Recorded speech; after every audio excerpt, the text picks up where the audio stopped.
Man, Archie really liked to throw around specials and miniseries like they were cheap dime store candy during the mid-90s. Things really slowed down later on in the comic's life, but in the here and now, it kind of feels like we've been bombarded with the things one after the other. It wasn't that long ago that I covered the Sonic Triple Trouble special, and going back a little further, we covered the Sally miniseries as well. And as we've seen, the quality of these stories and events could be called mixed, to be gracious.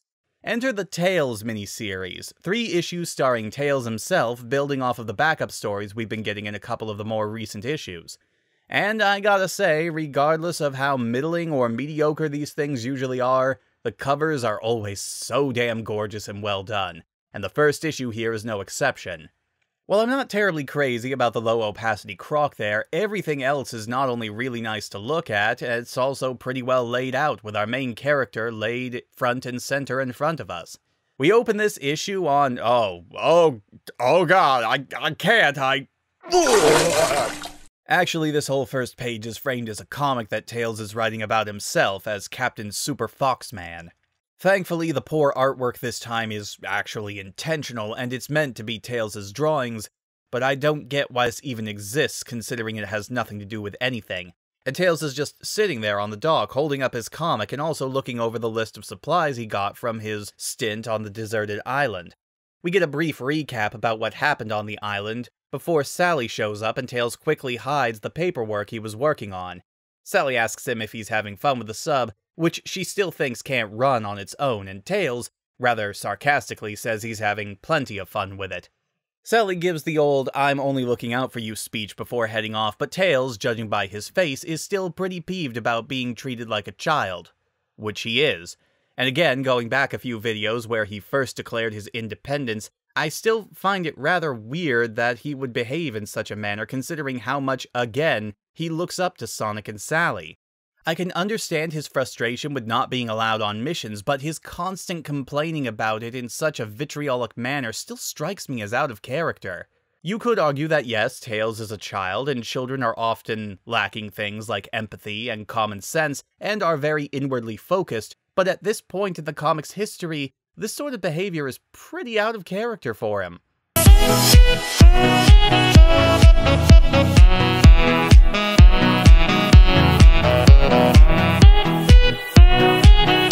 And so, still steaming, Tails leaps right back into the sub and starts to head off on his own for his self-appointed mission.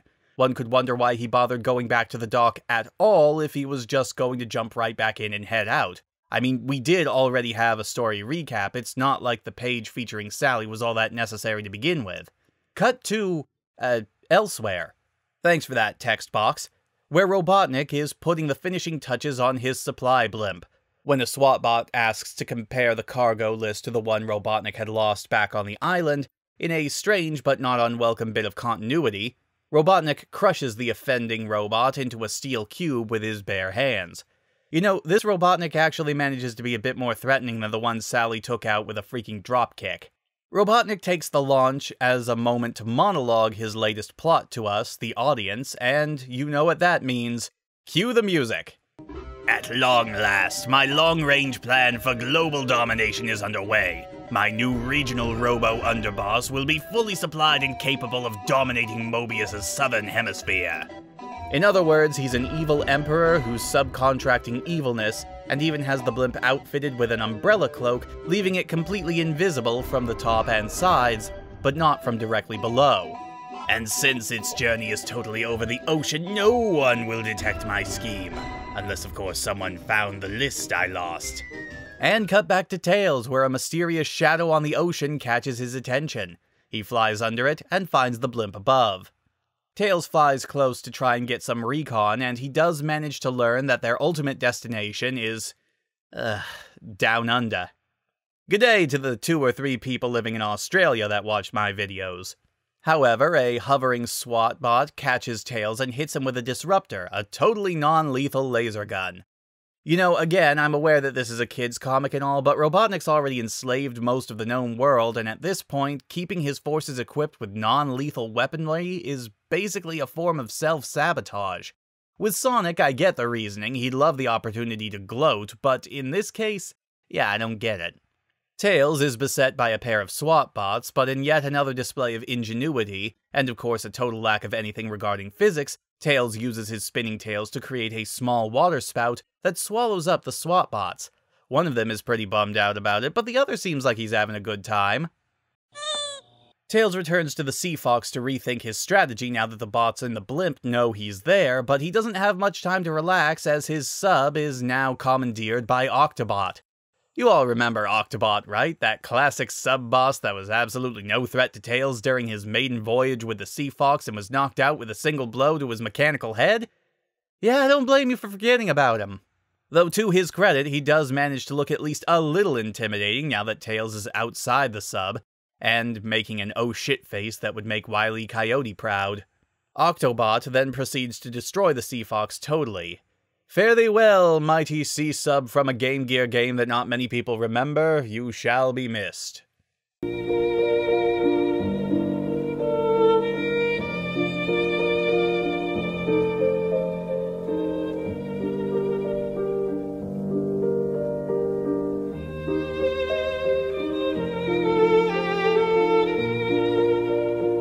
Octobot, in yet another rather well-done creepy panel, drags Tails under the sea, intending to just hold him under until he stops moving, and then we cut back to Robotnik, who was informed of the situation and is now getting in touch with his main underboss in Down Under.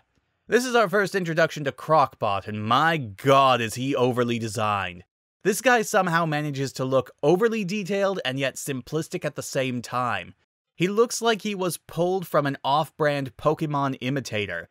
He'd fit right in with Robopon, that's for sure. Disclaimer, Robopon is actually a pretty decent game for just being essentially a clone of the Pokemon series. This statement was meant as a joke, poking fun at the idea of robots as wild creatures, and also the overly ridiculous designs of many of the creatures you can encounter in the game, so no ill will was meant to the 5 or 6 of you who still remember this game. Also, get over yourselves and actually try laughing at something now and then. It's done wonders for me. And now, on with the review. Robotnik basically just tells him that the blimp is on its way, and after sending out a pack of flying dingoes in a scene that is oddly reminding me of something else... Now fly! Fly!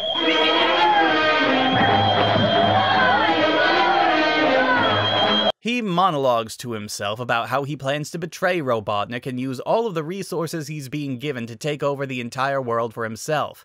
Robotnik seems to have a knack for making machines that inevitably turn on him, doesn't he? And we catch up with Tails, who wakes up on land, completely and utterly alive. He's met by a manta ray, uniquely named Ray, who gives us a flashback to a few seconds ago where Octobot was accosted by a group of seafaring animals known as the 40-Fathom Freedom Fighters. Points for alliteration, as always, but much like the Arctic Freedom Fighters that were introduced several issues ago, these guys don't really get a chance to show off much of who they are, aside from each of them having some sort of small quirk or gimmick, most of which aren't even that impressive, and once again, we won't be seeing these guys in action again for a very long time. Props where it's due, though, you don't usually see a whole lot of sea creature variety when it comes to stories like this, so I am at least glad to see the creators reached outside the typical mammalian wheelhouse. Tails' sub, of course, is still totaled, and a bunch of non-anthropomorphic sea creatures don't exactly have the qualifications to repair it. But soon afterwards, it's revealed that they can give Tails a lift with their biggest member, a giant blue whale named Fluke. And so the story ends with Fluke agreeing to take Tails to Down Under, mates, as it's on his annual migration path anyway. No backup stories this time, just one and done. This is an alright start. It certainly feels like a much stronger start than the Sally mini had, and while I'm still waffling on Tails' characterization here, this was a fairly decent setup, introducing us to the conflict, the robot that will become the central villain of the piece, and setting up the stakes. It also has some decently humorous scenes and one-liners chucked in there, and Tails does get a moment or two to really shine on his own. Not that he's had any difficulty with that during the past few issues either. It does sort of fall apart with just how much is thrown our way in the issue.